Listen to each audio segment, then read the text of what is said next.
Berlin, 1933. A man rises to power with an inflamed speech of hatred, his obsession, the Jews. But why? What led him to turn antisemitism into the axis of one of the most destructive ideologies in history? To understand Hitler, it is not enough to look at his madness. One must dig into the prejudices of Europe, into the wounds of the First World War, and into a mind that found in hatred an absolute purpose. This is the story of the origin of a hatred that unleashed the greatest crime of the 20th century. Why did Hitler hate the Jews? The context of the 19th century, Hitler's anti-Semitic influences. To better understand the contempt towards the Jews on Hitler's part, we will see the beginnings of anti-Semitism. The Jews had been repressed and hated for centuries. They were considered usurers and a people condemned by God. They were subject to special anti-Jewish laws. However, as a result of the French Revolution and the spread of liberal ideas, a growing tolerance developed in political and faith matters. In Prussia, in 1812, equality of rights was guaranteed to the Jews. Therefore, they received the same rights as other religious communities. In Austria-Hungary, Jews already enjoyed legal equality since 1867. What happened to the Jews was singular. They were able to leave the ghettos in which they had lived isolated and join the rest of the population as free citizens for the first time. Now the Jews had new opportunities and accepted them with enthusiasm. Soon they were present everywhere in society. In fact, they contributed to the economy and culture. Their social ascent was notable. They prospered in the new capitalism. They stood out in the fields of commerce and banking. They were also widely represented in politics, science, journalism, and the arts. Some of them became extremely rich. Of course, the Jews supported the modern democratic and liberal forces to which they owed their emancipation. In this way, they easily associated with the new social forces. This was a danger for them. The new freedom of the 19th century also had its losers, people and groups for whom social progress was practically impossible. The old middle class was cornered by the rise of industrialization and mass production. Officials and clerks remained in their old positions, where in social terms they could barely ascend. The economic crisis of 1873, after the overheating of the economy and the collapse of the stock market, was of unprecedented magnitude, especially in Germany. The Jews, considered the personification of capitalist modernity, were blamed for the disaster. Now, many of the economic losers and even the most culturally critical skeptics in Germany, along with the anti-liberal conservative elite, turned against democracy, liberalism, and capitalism. Some wanted to partially undo the emancipation of the Jews, in effect since 1871, while others wanted to do so completely. This gave rise to modern anti-Semitism. It is simply a case of pure and hard envy. However, modern anti-Semitism had something more to do with, unlike the already millennial religious anti-Judaism. To the enmity towards the Jews was added something new, which would later prove catastrophic. Jews began to be considered a separate race. This means that Jews formed a supposed biological unity. In the second half of the 19th century, all Jews were of the same blood, which was understood in a very negative way. From their blood arose all kinds of unpleasant traits. Today we would speak of genes, whether they wanted it or not. Adolf Hitler would continue to insist on it. On August 13, 1920, Adolf Hitler in a speech said, "The character of the Jew is in his blood and must act accordingly. No matter what profession he has, he is and will remain a Jew, and through his blood he only thinks of one thing. How can I bring my people to world domination?" According to him, all other conceivable and inconceivable bad qualities also inevitably arose from Jewish blood. The Jew was determined to do evil through his biology. This new idea, that Jews formed a separate race, did not come out of nowhere. The concept of human race had already become fashionable in the 18th century under the influence of European colonial expansion, and people were divided into all kinds of human races. According to their ideas, the white race was superior. The African and American races followed at a great distance. For a long time, there was confusion about primitive races like the Hottentots and the Pygmies. What exactly were they, human beings or apes? The general opinion was that the difference between races had originated through geography, climate, and nutrition. Vague opinions were expressed about the connection between race and culture. Count Joseph Arthur de Gobineau, the influential pioneer of the new racism, changed this. Social Darwinism also strongly drove reflection on races in biological terms. Charles Darwin developed a forceful scientific explanation in his book, The Origin of Species by Means of Natural Selection, 1859, about how different species originated, specifically through natural selection. However, anti-Semites used Darwin to scientifically substantiate their enmity towards Jews. Darwin had expressed himself only in terms of plants and animals in his book, but anti-Semitic social Darwinists applied his ideas to society and human history. Superior and inferior human races were distinguished through physical criteria. Miscegenation was taboo due to its degeneration. They considered peoples and races fighting each other in a battle for survival. Some wanted to actively intervene and promote the so-called stronger races based on natural selection. Gobineau, Darwin, and social Darwinists elaborated theories that served as scientific foundation for the racial superiority of the white race. Anti-Semites based themselves on elements of this philosophy to attack the Jewish people. In the last quarter of the 19th century, racial anti-Semitism developed where inheritance was the norm. Classic anti-Semitic writers and thinkers such as Eugen Dühring, Theodor Fritsch, and Adolf Warmund published works in which the noble Aryan was seen as the opposite of the evil Jew, whose behavior emanated from immutable racial characteristics. In reality, this means nothing other than that everything a Jew does comes from his biology. Hitler lived in the strongly anti-Semitic Vienna from 1908 to 1913. He honored Schönerer and Luger. However, in Mein Kampf, he qualified Luger's anti-Semitism as false anti-Semitism since it was not based on racial principles. It is a fact that Adolf Hitler learned much about anti-Semitism during his Viennese period. It seems obvious that by then he had already become an anti-Semite. However, for the moment, this remains a question that requires a well-motivated answer. In Germany, the disaster of war, defeat, and the November 1918 revolution quickly drove anti-Semitism again. The German Völkisch gained influence. New accusations were added to the list of old accusations of Jewish misdeeds. During the war, many Ostjuden, who looked very different from the Western assimilated Jews, fled to Germany. Due to their different appearance, the racial cliché that Jews belong to another race gained persuasive power. The middle class in particular, which already felt threatened in its existence by the war, fell into the clutches of fear of being dominated by strangers. In 1916, the War Ministry even began an official statistical investigation into the degree to which Jews would avoid the front. The statistics have never been published. The truth was that proportionally the number of Germans and Jews fighting at the front was equal. However, one heard this refrain everywhere. The Jew's face smiles everywhere, but not in the trenches. In 1917, the Social Democrats formed a majority in the Reichstag, which sought to end the war through negotiation.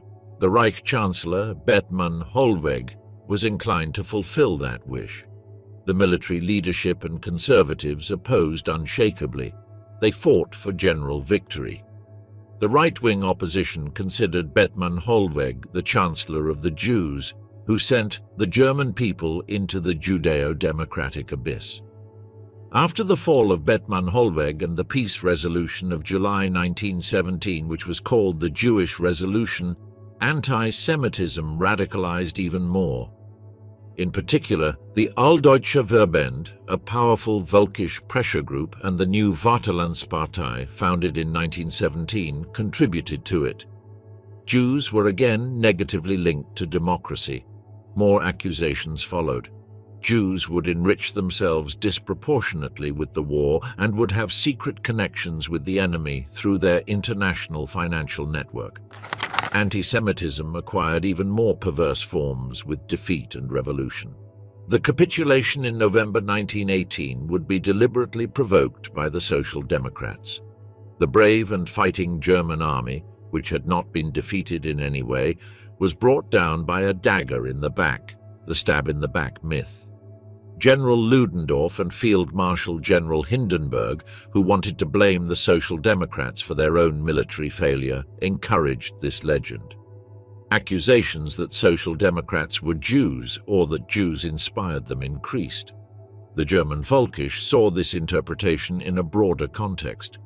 Throughout Europe and Russia, Jews tried to unleash revolution through socialist and communist parties to establish their power. Once again, it was discovered that Jews aspired to global domination. Shortly after the defeat, classic racist works of the 19th century were republished in Munich by German Völkisch publishers. An avalanche of excerpts, reviews, and anti-Semitic articles was also published. In 1919, there was a rich anti-Semitic tradition in Bavaria that enormously influenced Adolf Hitler. Adolf Hitler did not lack themes to proclaim his hatred of Jews. Adolf Hitler, the beginning of his ideals. Hitler's father was born as the illegitimate son of Anna Schicklgruber in the village of Strones, near Döllersheim, in 1837. This was located in the agricultural area of Waldviertel, in Lower Austria, a desert, arid, and rugged agricultural land. Initially, he was known as Alois Schicklgruber, since it was not known with certainty who his father was. This uncertainty has given rise to numerous speculations, particularly that Adolf Hitler had Jewish blood in his veins. Hans Frank, who would later be Hitler's governor in eastern Poland, contributed significantly to this idea during the Nuremberg trials. Thus, Alois Schicklgruber came from a peasant family, but given the circumstances in which he was born, he forged an impressive career. He moved to Vienna and first dedicated himself to shoe manufacturing. In 1855, he entered the civil service, working for the Royal Customs Office of Austria. He got one promotion after another. In 1876, in Braunau, he was promoted to customs inspector. Finally, he occupied the highest position that corresponded to him given his training, which was that of customs inspector. He had more than enough reason to be proud. In 1876, a notable incident occurred. Alois's political uncle, Johann Nepomuk Hiedler, declared before a lawyer and 3 other witnesses that Alois Schicklgruber was the son of his deceased brother, Johann Georg Hiedler. Probably Johann Nepomuk did this to ensure that Alois would become his heir. The lawyer accepted the declaration, and a few days later, the priest of Döllersheim removed the name Schicklgruber from the baptismal register, replacing it not with Hiedler, but with Hitler. From then on, he answered to the name Alois Hitler. Later, Adolf Hitler was more than satisfied with his father's decision. He thought that the name Schicklgruber was incredibly crude and would have limited his political career. His second wife, whom he married in 1883, was Franziska Matzelsberger, nicknamed Fanny. She gave birth to Alois Jr. and Angela. When Fanny became ill, and it turned out to be tuberculosis, Alois Hitler's cousin, Clara Pölz, came to help with household chores. She later became Adolf Hitler's mother. Clara was 23 years younger than Alois and called him uncle. Alois soon got her pregnant. The matter didn't worry him much, since his wife Franziska was wasting away and would soon pass away. After Franziska's death, Alois wanted to marry Clara immediately, as she was only 23 years old. Alois had to go through many difficulties to do so, since the church initially refused to grant him permission due to their close family ties. After a long bureaucracy, he finally obtained the dispensation and married her, one morning in 1886 at 6 in the morning. Immediately after the ceremony, he returned to work. Clara soon gave birth to Gustav. This son died in 1887. Clara Pölz was born in the rural village of Spittel in 1860. This was only 35 kilometers from Döllersheim, where her husband Alois was born. Her parents were small farmers. She was a kind, gentle, and submissive woman, the complete opposite of her strict husband and later rebellious son Adolf. Once married, she continued to address her husband as uncle, which probably demonstrates her submission and reserve towards him. On April 20th, 1889, at 6:30 in the evening, Adolf Hitler was born in the Gasthof zum Pommer in Braunau. It was a cold and cloudy Easter Saturday. By then his mother was 28 years old and his father 51. Braunau was an Austrian city on the Inn River which formed the border between Austria and Bavaria. From the first page of Mein Kampf, Hitler uses this position to make a political prophecy. Destiny had determined that he be born on the border between two states that needed to unite. When Adolf was 3 years old, the Hitler family moved to Passau, which was on the German side of the border. Here he acquired his typical Bavarian accent, which he would later retain. This accent was not without importance. Later, when he became a politician and agitator, the Bavarian accent sounded charming and special to German ears. This constitutes a small aspect of the explanation of how he could become such a consummate demagogue. Little Adolf was mischievous. His favorite sport was shooting with a pistol. He hunted rats that scurried around the cemetery.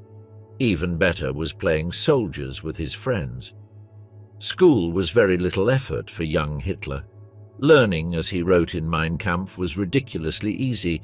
That meant he had so much free time that the sun saw him more often than his room. In fact, he obtained very good results. He got the highest grade in all subjects. In 1900, the Hitler family was composed of Alois and Clara and their 2 children, Adolf and Paula. His half-sister Angela, born in 1883, was also part of the family. Angela's brother Alois Jr., Adolf's half-brother, was born in the same marriage. He had already left the paternal home in 1895 at the age of 14 due to a big argument with his father. Clara Hitler's younger sister, Johanna, also lived with the family. She loved Adolf, helped with household chores, and was a great support for Clara. Clara Hitler had already lost 3 children before Adolf's birth, and in 1900, her 4th son, Edmund, contracted measles at almost 6 years old, from which he died that same year. There has been speculation about the effect that the loss of all these children had on Clara's attitude towards young Adolf. Could she still be warm and close to him after all these painful deaths? Or did she remain cold and distant to protect herself from the next loss? The renowned psychoanalyst Erich Fromm speaks of a cold relationship between them. He couldn't have been more wrong. All sources suggest that Clara was a loving mother to Adolf and that Hitler loved her deeply until her death.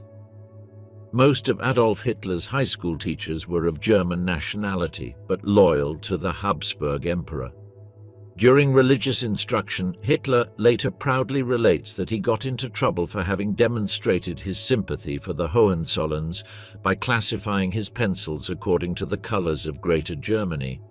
In 1924, his French teacher Humer undoubtedly remembered Hitler as someone with talent, although not in all subjects, also as recalcitrant and irascible, and always determined to be right.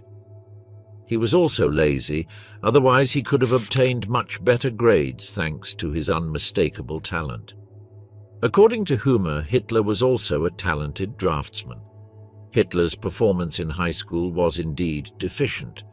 He had to repeat his first school year in 1900. Later, Hitler wrote that he had performed poorly on purpose to protest against his father, who blocked his path towards artistic creation. This was one of Hitler's many lies. His test of strength against his father had an abrupt end in the early morning of January 3rd, 1903, when his father collapsed after his first sip of wine in his favorite pub Wiesinger and died of a pulmonary hemorrhage. The death of his tyrannical father probably meant relief for 13-year-old Adolf Hitler. If young Hitler had really been protesting against his father through his poor school results, these should have improved after his death. This did not happen. In 1904, his academic performance was again deficient. The school allowed him to advance one more year, according to the agreement to attend another school. Now they placed him in a Realschule in Steyr, 40 kilometers away, where Hitler stayed with an unknown family. At the end of 1909, he ended up in a homeless shelter in Meidling, a nursery for poor vagrants and alcoholics going through hard times. In this stage of Hitler's life, we observe different circumstances and events that can foster paranoia. Instead of studying at the Academy of Fine Arts, Hitler, the supposed artistic genius, sank into a life of begging in the big and hostile city of Vienna. He had no friends or contact with his family. He was a loner without support in a metropolis where, without a penny, he must have experienced the marked contrast between poverty and wealth. The world must have seemed very threatening to him. This life in a Vienna without security lasted 5 years, a period long enough to create in him a permanently distrustful mind. At the shelter, Hitler met another vagrant, Reinhold Hannisch. This was his neighbor from the student residence. Hannisch was a suspicious character. He lived under the false name of Fritz Walter and on application forms constantly indicated different professions, dates, and places of birth. Hannisch claimed that Hitler seemed sad, exhausted, and hungry. He had spent numerous nights in the open, often being bothered by the police while sleeping. His feet were open from walking. His clothes had acquired a purple color from rain and disinfectant. He had no coat, and if he was outside, he trembled with cold. He got a piece of bread from some of his companions, and an old beggar warned him where he could get free soup during the day. He took this advice seriously and went there every day. These circumstances of poverty must have been horrible for Hitler, especially since he was so meticulous about cleanliness and loved to show off his beautiful clothes. Hitler and Hannisch looked for temporary work together. Thanks to the early snowfall, they were able to shovel snow. They had to get up early and hurry to get to work first, otherwise all the work would already be assigned. Since Hitler was weak and his feet hurt, he almost always arrived too late. However, Hannisch and his companions made sure that the supervisor also gave him work. Hitler also tried to make a living at Central Station. He carried suitcases and bags for passengers. Hitler told Hannisch that he had been a student at the Art Academy. The astute Hannisch had an idea. Hitler could paint postcards and pictures and sell them to passers-by. However, Hitler objected. He thought he wasn't dressed well enough to sell his work, and that he could get into trouble with the police without a street vendor's license. Finally, Hannisch persuaded him, and he began to paint and draw. The then 21-year-old worked on his paintings in the reading room. He only made copies of other people's works. Hitler also opposed social democracy. On May 1, 1910, a worker entered the reading room with a red carnation in his buttonhole. Hitler jumped up and shouted, "They should throw you out. You need to be taught a lesson." Hitler couldn't stand for anyone to disagree with him. That's why several residents did precisely that. It was a fun game. Hitler was then incapable of controlling himself. He got excited, shouted, and waved his arms nervously. However, if he was calm, he behaved very differently, with dignity. According to Hannisch, Hitler did not hate Jews at that time. In discussions, he praised and admired Jewish culture and Judaism. He appreciated Jewish philanthropy. He called the claim that Jews committed ritual murders complete nonsense and unfounded slander. He also valued the fact that they did not engage in usury, unlike Christians. Hanish's claim that Hitler did not hate Jews at that time could well be true. Hitler had a remarkable number of Jewish acquaintances. Siegfried Löffner and Josef Neumann, both Jews, seem to have been almost friends of his. Hitler even went away for a week with the latter, thanks to a good commission that had made him earn more than usual. In her 1996 biography of Hitler, the authoritative Hamann reviews all of Hitler's good contacts with the Jewish people and concludes that he was not yet anti-Semitic during his stay in Vienna. In July 1910, he had an argument with Hanisch over a payment. Hitler felt cheated. After this, the shy Hitler had to deliver his paintings himself. He only sold them to Jewish merchants like Samuel Morgenstern, Landsberger, and Jacob Altenburg because, in his opinion, better business could be done with Jews than with Christian merchants. He constantly behaved in an inhibited and anxious manner. Here we see again his negative self-image, his vulnerability, and his feelings of fear. In an early biography of Adolf Hitler written by Bradley Smith, 1967, the author writes a good description of how unstable Hitler's existence still was in that period. The element of threat to him is evident. This probably seemed too intimate and distressing to him, which should no longer surprise us. In Munich, as in Vienna, he made a living selling his paintings. At the end of 1913, when Hitler became known in various businesses and merchants, things began to go better for him. Sometimes he received good commissions. At that time, apparently, he earned a reasonable amount, as in Vienna he read a lot, probably at the reading tables of public establishments. He experienced many painful events, but his greatest trauma was yet to come. The time Hitler spent in Vienna was crucial for his development. After a brief interlude in Munich, his experiences in the First World War followed, which were at least equally important for the development of his personality.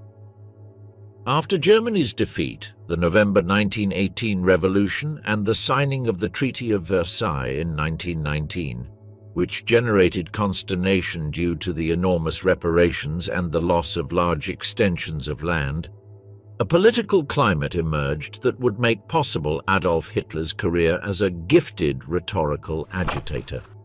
His words, full of hatred, now found a willing audience through bitterness and strong resentment. The legacy of the lost war and Hitler's singular rhetoric of hatred met. This is how this insignificant character from Vienna and the First World War could rise, first in Bavaria, then in Germany, and on January 30th, 1933, the previously insignificant figure became Reich Chancellor. Hitler spent the war mainly on the Western Front, particularly in Western Flanders and northern France. In September 1916, Hitler and his regiment participated in the Battle of the Somme and in 1918 in the Second Battle of the Marne, the last German offensive of the war. Hitler and his regiment ended the war where it had begun, in Western Flanders. When it became evident that the First World War was about to break out in the summer of 1914, Hitler was delighted. Hitler, 25 years old, wanted to serve in the Bavarian army and enlisted as a volunteer. He was accepted despite being Austrian and therefore not having access to the German army. His nationality was probably not determined due to the administrative burden of the time. In early September, he was assigned to the 16th Bavarian Reserve Infantry Regiment. His commander was Julius List, so it was called the List Regiment. He traveled by train to Belgium, where Hitler and his regiment experienced their baptism of fire in Ypres, Western Flanders, on October 29, 1914. The losses in the fight against the English were terrifying. The regiment was reduced from 3,600 to 611 soldiers, and among the dead, was Commander List. Hitler wasn't even wounded, only his right sleeve was destroyed, so he was lucky, although this terrible massacre must have been a traumatic experience for him. By the way, the German objective, which was to reach the English Channel coast and thus cut off supply to the English and obtain a quick victory, had already failed in September 1914 in the First Battle of the Marne. Then began the unforeseen and disastrous trench warfare. In November, shortly after his dramatic baptism of fire, Hitler was promoted to corporal and became a messenger who carried orders from the general staff to the front, on foot or by bicycle. The distance between the general staff and the commanders at the front was usually about 3 kilometers. Messengers were needed mainly if telephone lines had been brought down. On November 16, 1914, Hitler's regiment commander Philipp Engelhardt wanted to propose him to receive the Iron Cross Second Class. This was because Hitler had protected Engelhardt against bullets with his own body in Weitscheter, Western Flanders. Engelhardt discussed this proposal in a tent with his staff. Hitler was also present along with some other messengers. Due to lack of space, they went out. They had barely left the tent when they received a direct hit from the French. Hitler had been lucky once again. Almost all the regiment's personnel died and Engelhardt was seriously wounded. Hitler claimed this was the most terrible moment of his life. In just 3 weeks, he experienced 2 intensely traumatic experiences. On December 2, 1914, Hitler received his Iron Cross. His new job as messenger was dangerous, but a more comfortable experience than being a soldier in the trenches. In Mein Kampf, he omitted mentioning that he had been a messenger and suggested that he had fought in the trenches, which was not true. He remained behind the front at the command post. Curiously, a time of security began for him, something he had not known until then. In October 1941, Hitler commented during table conversations that this was the only period of his life when he had no worries. Hitler wrote the letter on February 5, 1915. The style is typical of Hitler. The passage is full of complicated phrases. When Hitler returned from Munich in March 1917, his regiment was stationed in Bassée in northern France. He was sent back to Flanders in July 1917, where he suffered great losses in combat. The regiment was relieved on August 1st and then transferred to Alsace. At the end of September 1917, Hitler went on leave for the first time for 18 days. He went to Berlin, where, according to him, he had the opportunity to better observe the paintings in museums. In mid-October 1917, he was back at the front, now in the Champagne region in northeastern France. On August 4, 1918, Hitler received the Iron Cross First Class in Le Cateau in northern France, a notable distinction for a corporal. Coincidentally, it was the Jewish officer Hugo Gutmann who proposed him for this. He had to carry an important dispatch to the front because the telephone line had been cut. He succeeded while alternating between grenades that went off to his left and right. Later, Hitler would slander him and call him cowardly. Naturally, this was due to his Jewish condition. Until the end, he continued to believe that the war would end with Germany's victory. From September 10, 1918, Hitler went on leave for 18 days for the second time. Again, he spent this time in Berlin, and at the end of September, he rejoined his trusted regiment, which had moved to Flanders in the meantime. During the night of October 13th to 14th, 1918, Hitler was a victim of mustard gas in Ypres, Flanders. He was blinded and led by the hand with other soldiers by those who could still see something. They took them off the battlefield in single file. Without him knowing it, his time in the war had ended. He had already been wounded once. But this last injury, his blindness, must have been an extremely traumatic event for him. He was transferred to the military hospital in Pacewalk. The Kaiser renounced the throne and the Social Democrat Philipp Scheidemann declared the Republic.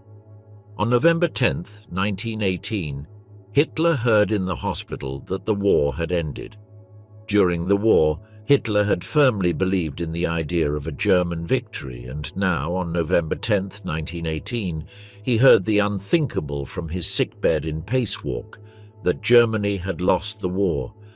This was his greatest trauma, an important life event that opened the doors to desperation, fear, worry, doubt, uncertainty, ambiguity, and, undoubtedly, anxiety. Once again, he was entering a threatening world which must have reinforced his distrust.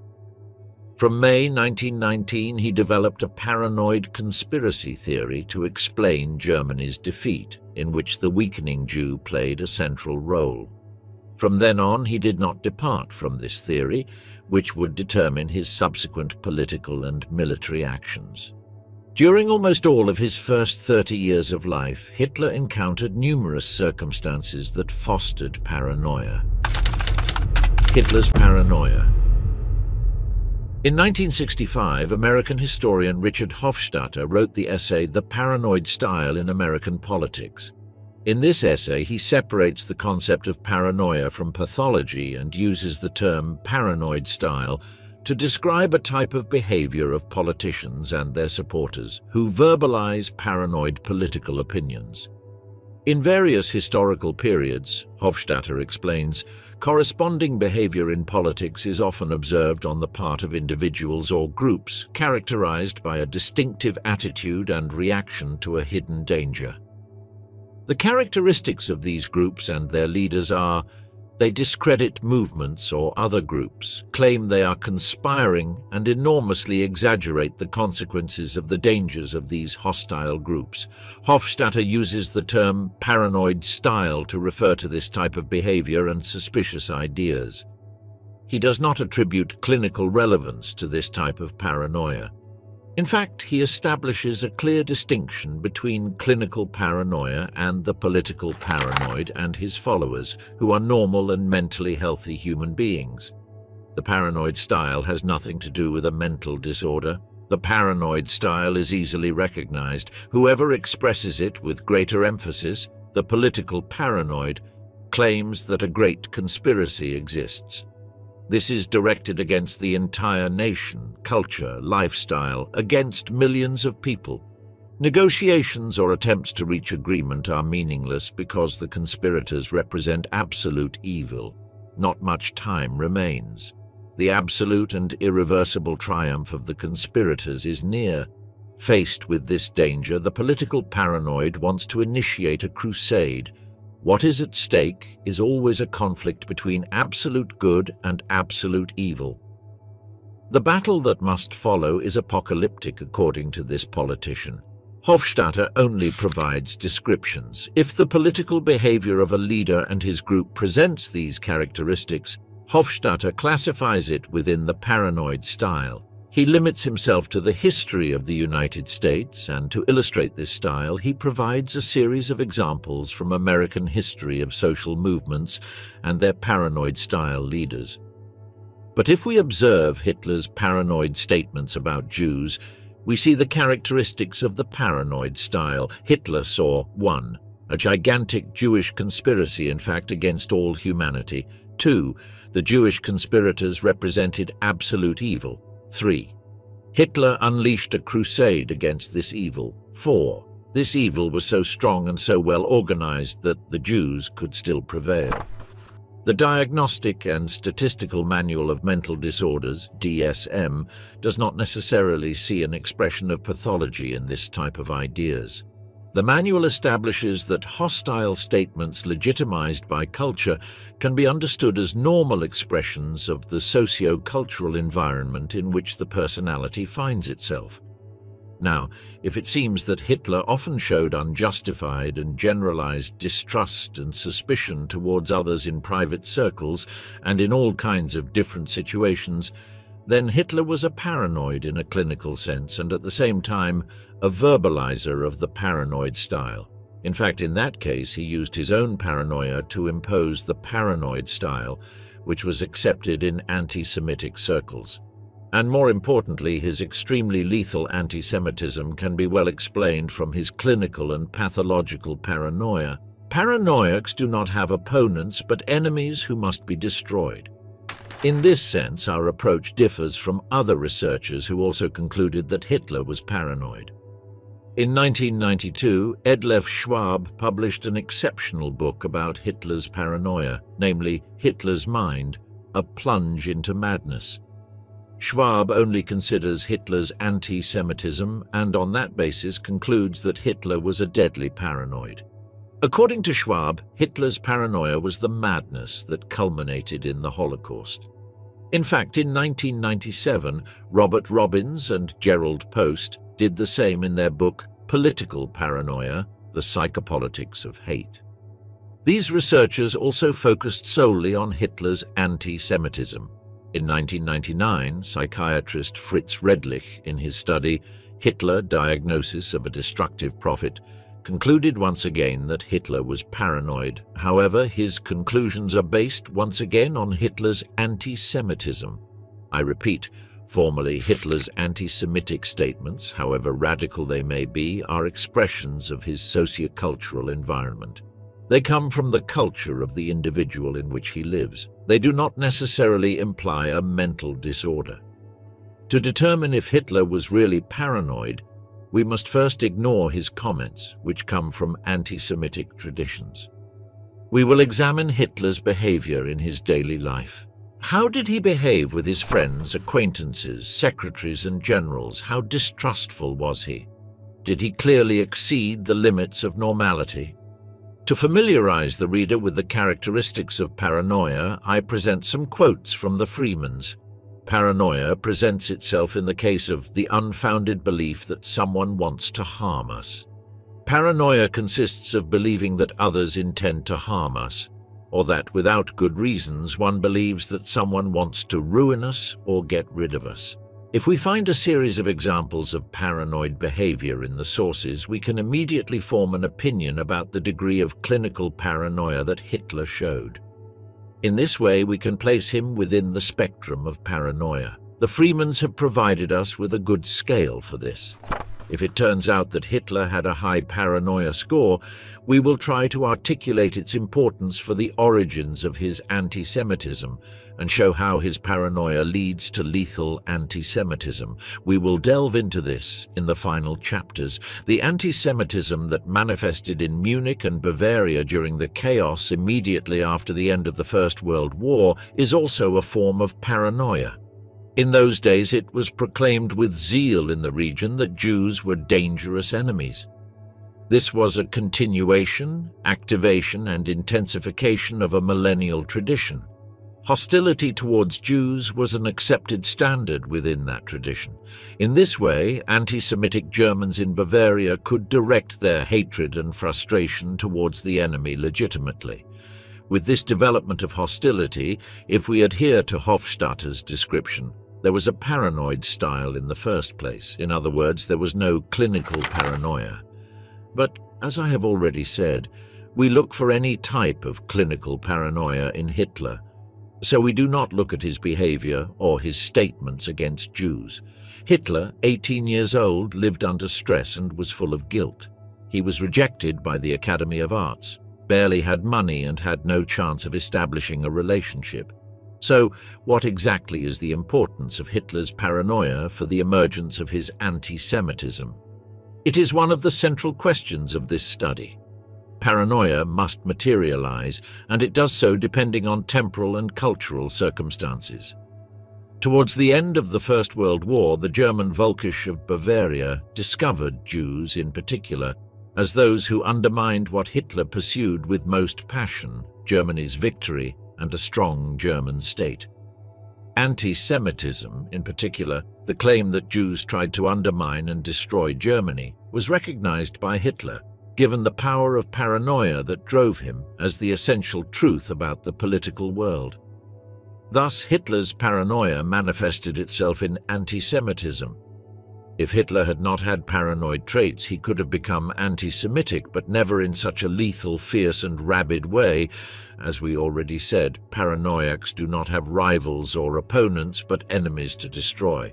Or he would not have become anti-Semitic at all. It can be seen that the identification of Hitler as a man with strong paranoid traits has considerable explanatory power. We have taken a step from Hitler's paranoia to anti-Semitism. During his Viennese stage, Hitler became deeply familiar with anti-Semitism, although he had not yet embraced it. Later, probably during the war, especially during his leave days, he must have heard again about all kinds of anti-Semitic concoctions. All these experiences were good pioneers for the concretization of his paranoia in anti-Semitism. He had not yet reached this point, despite already presenting paranoid traits. The question that arises is when Hitler came into contact with anti-Semitism with sufficient intensity for it to be so attractive to him that his paranoia acquired its definitive form. From November 1918, Hitler entered another very insecure period. Paranoia thrives in uncertain and ambiguous times, and this was especially true for Germany from that illustrious month of November 1918. Conspiracy theories buzzed. People who had a tendency to paranoid thinking simply became even more paranoid by uncertain incentives or, frankly, paranoid ones, like conspiracy stories. Hitler must also have been subject to this process.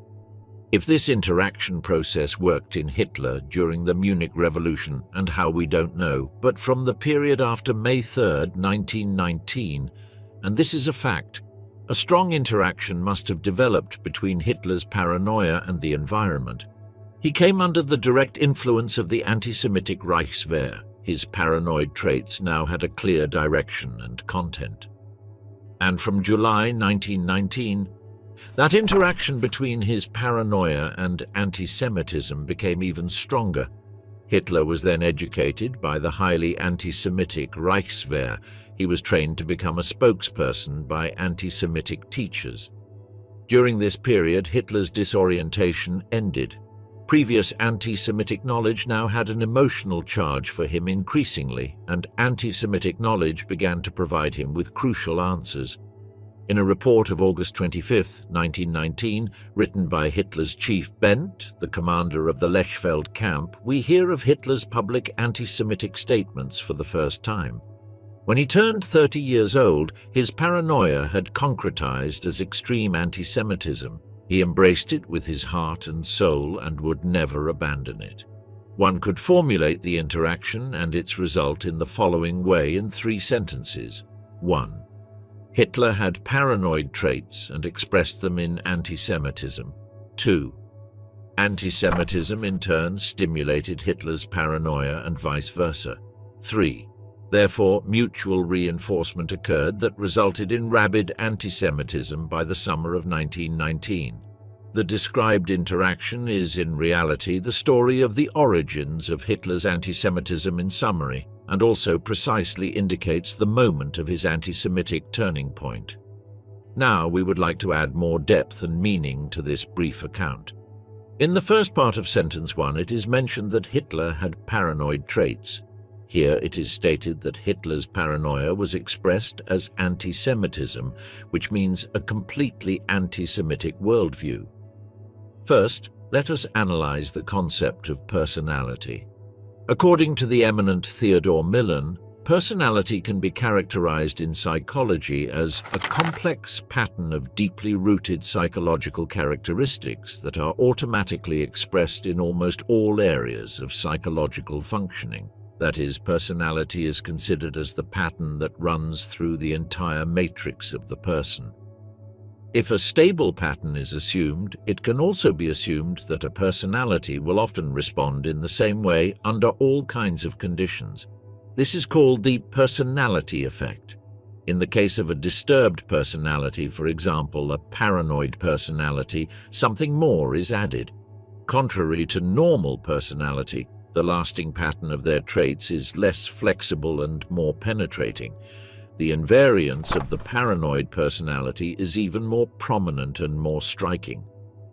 What has been established is that they create vicious circles by repeating their pathology over and over again in all facets of life. So in this case, the personality effect has a limited focus and works even more strongly. Based on the personality effect, we can conclude that Hitler probably developed his general anti-Semitic worldview from deeply rooted paranoid tendencies. This statement is crucial. The notion it contains expresses the relationship between Hitler's paranoia and anti-Semitism. That is why I repeat this sentence with slightly different words to emphasize. Hitler expressed his paranoia as anti-Semitism, including an entire anti-Semitic worldview through the personality effect. Nazi anti-Semitism. Hitler placed Jews in a moral perspective as soon as he began to speak about them. That is, he disqualified them as purely evil. Why does a moral perspective develop so quickly?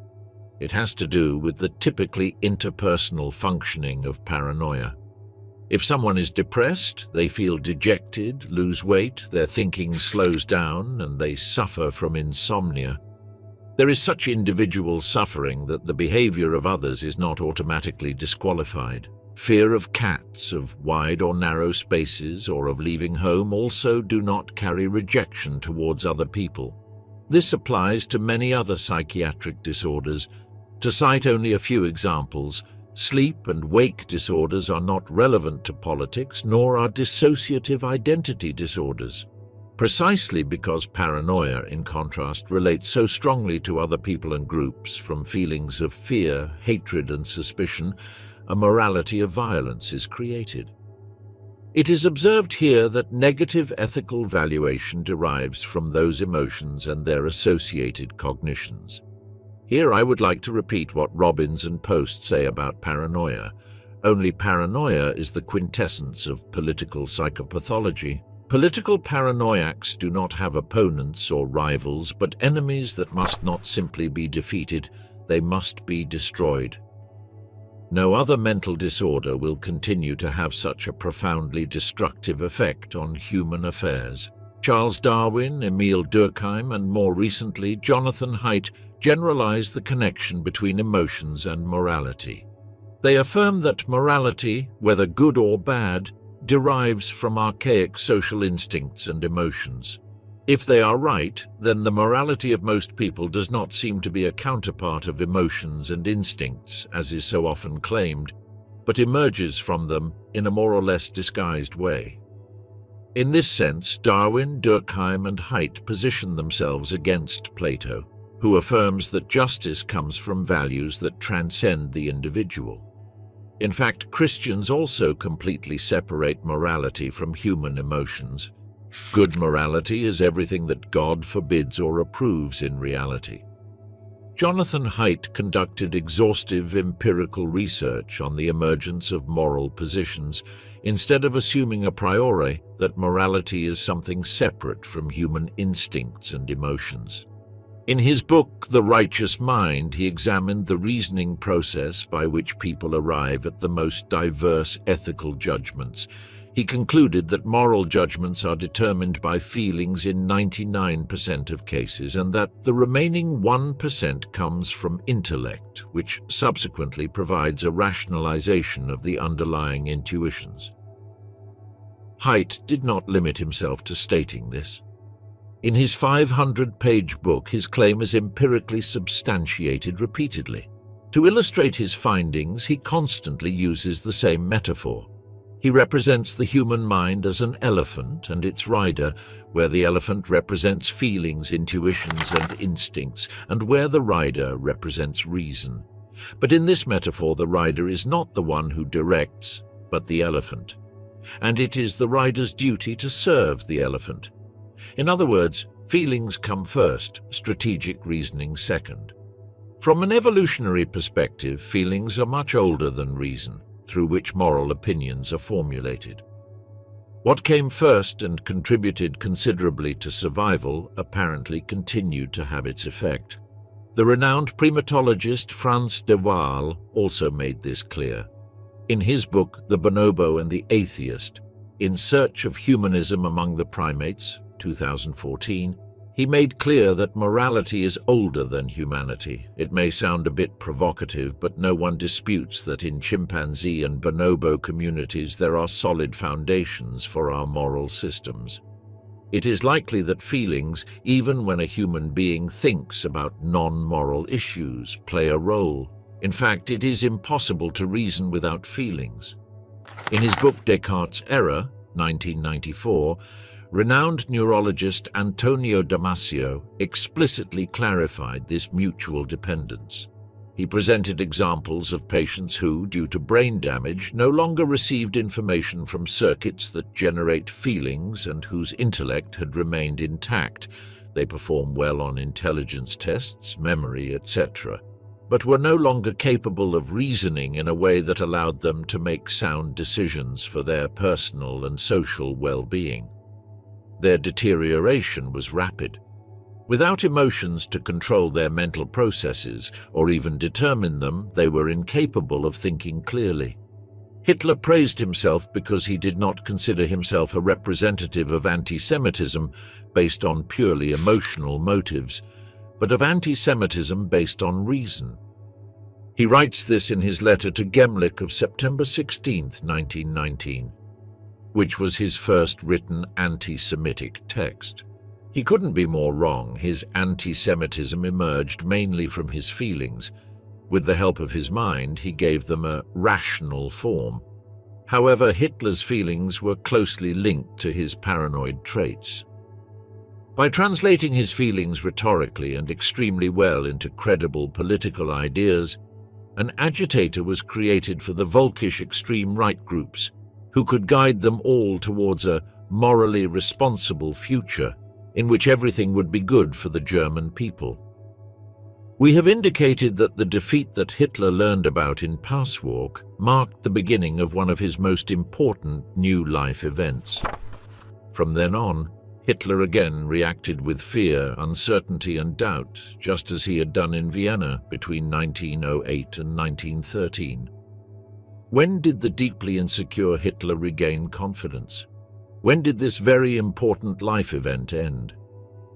Now we can answer this question. What Bradley Smith said about the Viennese Hitler, that is, that the discovery of a hidden Jewish conspiracy was a blessing, does not seem to apply to the Viennese Hitler, but to Hitler in Munich on May 3, 1919. From then on, he began to adequately understand the reasons for the shameful German defeat, which was revealed to him in Passwalk and which seemed so bewildering to him at that time. Somehow he was able to contain the resulting fears and uncertainties thanks to his new perceptions. After all, the enemy was no longer invisible but had a clear face, the diabolic Jew. Hitler discovered more and more areas where the Jewish archenemy was supposed to be active. As a result, the world became increasingly black and white and predictable for him. Finally, how encompassing Hitler's anti-Semitism was became evident from what Eberhard Jäckel said about it. Jäckel spoke about Hitler in the early 1920s when the NSDAP was on the rise in Bavaria. Jewish was, as already mentioned, the Revolution of 1918 and the entire Weimar Republic was Jewish. Marxism was Jewish and, of course, the bloody Bolshevik dictatorship in Russia. International stock capital was also Jewish. The leftist parties were also Jewish. They were the troops of Judaism. Finally, democracy, parliament, the term majority, and the League of Nations were also Jewish. Jäckel forgot to mention one of Hitler's central ideas, namely that Jews were already preparing for global domination. If you read Hitler's teachings from the 1920s, you can verify that he saw the work of the Jew behind every evil. Thus, Jews also had power over prostitution. The press with which they manipulated public opinion were behind every revolution and war, even famines, and tried to corrupt people so they would lose their power, etc. In fact, the Jew was an anomaly in the natural order and therefore had to disappear.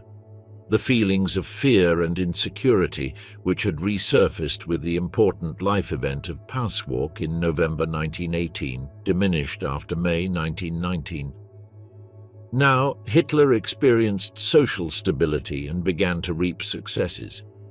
He became useful to the Reichswehr with his propaganda and became the star speaker of the Nazi Party. In the early 1920s, he was already known as the rhetorical phenomenon of Bavaria. The oracle was a curiosity that people loved to attend.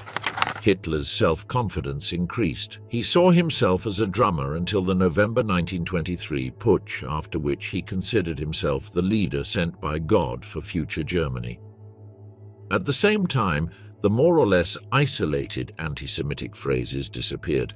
He saw the possibility of increasing cohesion among all the supposed evils of Jews. In Mein Kampf, written in 1924 and 1925, and in his Zweites Buch, written in 1928, his anti-Semitism consists of a solid and firmly constructed worldview.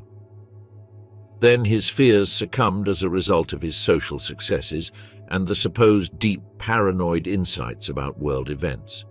He knew eternal truths. These created an inner balance, and a sense of well-being arose. When Hitler wrote his Zweites Buch in 1928, his party, the NSDAP, was still not much. The party only had 2 seats in the Reichstag. As a result of the economic crisis, which broke out in the US in 1929 and spread to Europe, severely afflicting Germany, Hitler's NSDAP became for the first time a party that could not be ignored. In 1930, the number of seats had increased to 107, and in 1932, Hitler obtained 196 seats in the Reichstag.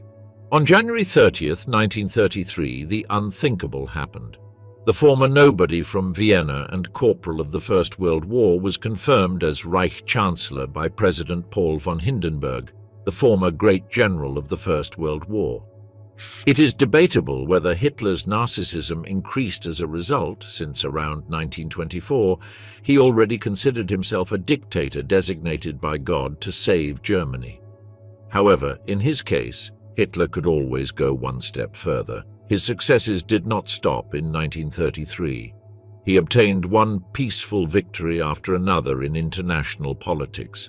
The Tsar was returned to the Reich in 1935 after a referendum, which Hitler attributed to himself. In 1936, he occupied the demilitarized Rhineland, seriously violating the Treaty of Versailles in the process. Western forces limited themselves to verbal protests. Hitler's peaceful conquests continued. In 1938, Germany's strength increased with the Anschluss, annexation of Austria. In September of that year, he welcomed the Germans of the Sudetenland through the Munich Treaty. In the spring of 1939, Hitler invaded and annexed Czechoslovakia, contravening all international agreements. Now he was showing his true face. A chill of intense fear ran through Western Europe.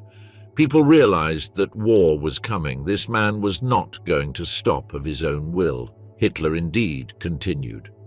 On September 1st, 1939, he attacked Poland. England and France felt obligated to declare war on Germany. By 1940, Hitler controlled all of Western Europe. Then Grofas called him the greatest general of all time, größter Feldherr aller Zeiten. Hitler's narcissism was booming. His self-esteem had become extreme, but his old fears still existed, however buried they were. In 1941, they resurfaced when he was about to lose the war in Russia. Then he initiated the genocide of the Jews. We have presented a proposal for interpretation of Hitler's anti-Semitism. However, there are other stories about Hitler that can explain his anti-Semitism and its consequences. Which is the best story? We had to compare it with our story. But how? One aspect of a story is its foundation. If it is deficient or incomplete, the question arises that there is no good explanation. Collingwood's advice resembles this. He says, "Work like detectives and put the authorities on the witness stand. Interrogate them and find out what they have not said." Collingwood does not use the soft approach regarding this witness hearing. He declares, the scientific historian subjects them to torture. He wants to force witnesses to tell the truth through the torture chamber. Now, torture is usually not a good method to arrive at the truth. But Collingwood speaks with metaphors to emphasize even more that the historian must be insistent and critical, torture, to discover weaknesses in other stories. A good explanation is deep, answers all questions, and explains better than others. In this way, we obtain an instrument to compare. Research on Hitler began with Conrad Hayden. This journalist was contemporary with Adolf Hitler. He attended his rallies in the 1920s and also interviewed people who lived with Hitler in the Mannheim in Vienna between 1910 and 1913. In 1933, he published a book on the history of National Socialism, and in 1936, the first biography of Hitler appeared, Adolf Hitler, Das Zeitalter der Verantwortungslosigkeit, geschrieben von Hayden. Joachim Fest states that this biography has withstood the test of time. Anton Joachim Stahler grants it the value of a primary source. It is not unfair, since most of Hitler's later biographers resort to this source. However, Hayden did not offer a specific interpretation of the origins of Hitler's antisemitism. This is understandable, since he had already published his work before the Second World War. Thus, the genocide of the Jews had not yet taken place. The urgency to give a good explanation of Hitler's anti-Semitism did not yet exist. This urgency would only arise after the war. In his book, Hayden only indicated the anti-Semitic influences to which Hitler would have been exposed in the Mannheim. Supposedly, Hitler developed his hatred towards Jews there during the years 1910 to 13. When Hitler finally left the Mannheim in Vienna and traveled to Munich in 1913, according to Hayden, who based his ideas on this topic on Mein Kampf, he complained about all the races present in Vienna, especially the Jews. He saw Jews everywhere, divisive elements of humanity. After the Second World War, Sir Alan Bullock in particular quickly wrote a biography about Hitler. This was one of the most successful commercial biographies of Hitler and was considered a standard and masterpiece for a long time. What was Bullock's explanation, now that there was an urgency to explain Hitler's anti-Semitism? Bullock disappoints the reader. He explains nothing at all.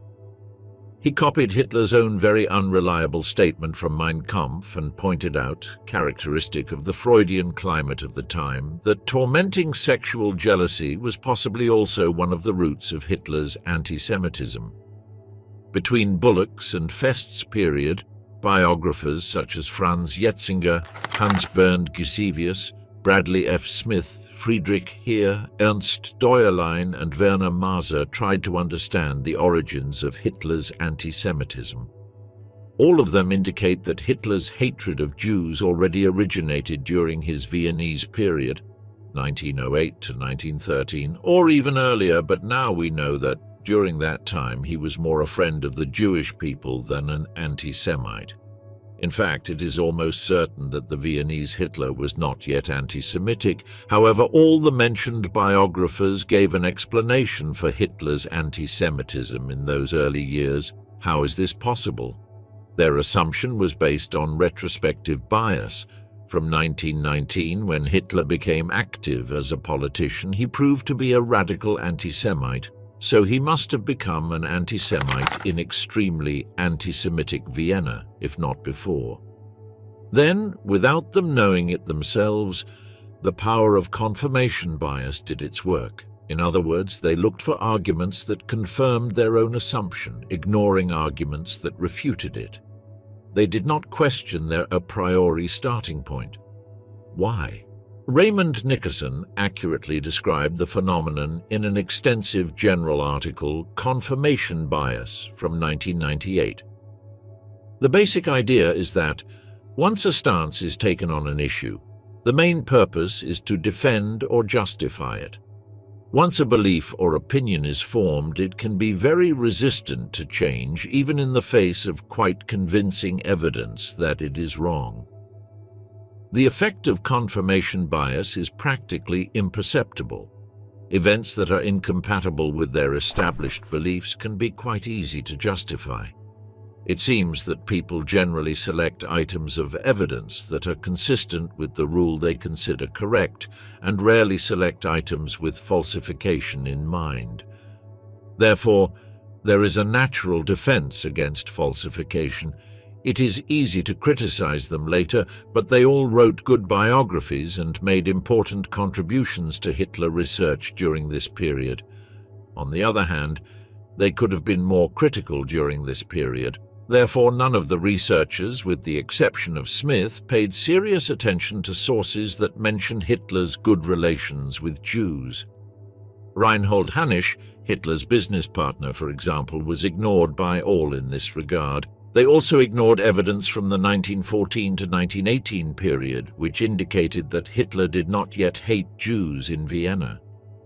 During the war at the front, he scolded everyone. That was foreign and international, but he didn't say a word about Jews. This, for example, is evidenced in Hitler's letter to Ernst Hepp of February 5, 1915. Also, the war comrades with whom Hitler dealt daily stated that they barely noticed his antisemitism, and all his correspondence until August 25, 1919, does not mention a single word about Jews. Most of these sources were already known during their lifetime. In their time, little was known about Hitler's behavior during the Jewish Revolution of Munich of 1918 and 1919, which is difficult to reconcile with that of a fierce anti-Semite. Therefore, they cannot be blamed for not taking it into account. Thus, researchers who noted that Hitler had already become anti-Semitic in Vienna use sources selectively. In any case, we do not observe a tendency towards falsification among these researchers. On the other hand, the great capacity for verification of confirmation bias is observed. Since there are no reliable sources that prove Hitler was anti-Semitic in Vienna, researchers simply devised an explanation that seems credible. Understanding why Hitler hated Jews is not justifying it. It is looking straight at how an idea can destroy millions of lives, and how in times of crisis, hatred can disguise itself as a solution.